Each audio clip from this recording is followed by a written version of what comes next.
ഒന്ന് സായികുമാർ അത് ചേർത്ത് വെക്കാം. ഇപ്പോൾ വെള്ളാപ്പള്ളി രാഷ്ട്രീയ നേട്ടമുണ്ടാക്കുന്നു, അല്ലെങ്കിൽ SNDP യോഗം രാഷ്ട്രീയ നേട്ടമുണ്ടാക്കുന്നു. അതുകൊണ്ട് NSSന് ഒരു ഗുണവുമില്ല. ഈ ഐക്യം കൊണ്ട് ഇതിൽ മേൽഭാഗത്ത് നിൽക്കുന്നത് വെള്ളാപ്പള്ളിയും SNDP യോഗമാണ്. അവരുടെ തിട്ടൂരമനുസരിച്ച് പോകേണ്ട ഒരു സാഹചര്യം അത് NSS ആഗ്രഹിക്കുന്നുമില്ല. അപ്പോൾ അത് ബോധപൂർവം വെള്ളാപ്പള്ളി അതിന്മേലൊരു മേൽക്കൈ ഉണ്ടാക്കാൻ ശ്രമിക്കുന്നു. അതാണോ ഇപ്പോൾ NSSന് വന്നിരിക്കുന്ന ബോധ്യം? തീർച്ചയായും സ്മൃതി, അങ്ങനെ ഒരു ബോധ്യം NSSന് ഉണ്ടായിട്ടുണ്ട് എന്ന് തന്നെയാണ് നമ്മൾ മനസ്സിലാക്കുന്നത്. കാരണം ഇതിന് നേതൃത്വം കൊടുത്ത് ആദ്യം രംഗത്ത് വരുന്നത് വെള്ളാപ്പള്ളി നടേശനാണ്. സ്വാഭാവികമായും ഈ ഒരു തീരുമാനം, ഈ ഒരു ഐക്യമുണ്ടായാൽ അതിൻ്റെ ഒന്നാം പേരുകാരനായി അറിയപ്പെടുക സ്വാഭാവികമായും വെള്ളാപ്പള്ളി നടേശൻ തന്നെയാണ്.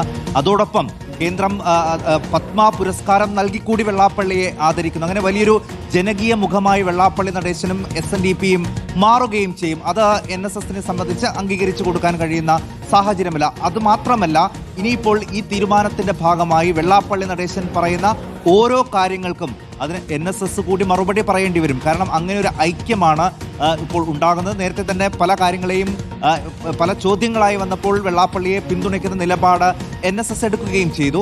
മാത്രവുമല്ല, ഇതിന്റെ ചുമതലക്കാരനായി, നടത്തിപ്പുകാരനായി വെള്ളാപ്പള്ളി നടേശൻ SNDP യോഗം ചേർന്ന് നിയോഗിക്കുന്നത് മകനായ തുഷാർ വെള്ളാപ്പള്ളിയാണ്. തുഷാർ വെള്ളാപ്പള്ളി വെറുമൊരു വ്യക്തിയല്ല, BDJS എന്ന് പറയുന്ന NDAയിൽ ഇപ്പോഴും പ്രധാന സഖ്യകക്ഷിയായ ഒരു പാർട്ടിയുടെ സംസ്ഥാന അധ്യക്ഷനാണ്. അപ്പോൾ സ്വാഭാവികമായും അതിനൊരു രാഷ്ട്രീയ നിറമുണ്ട്.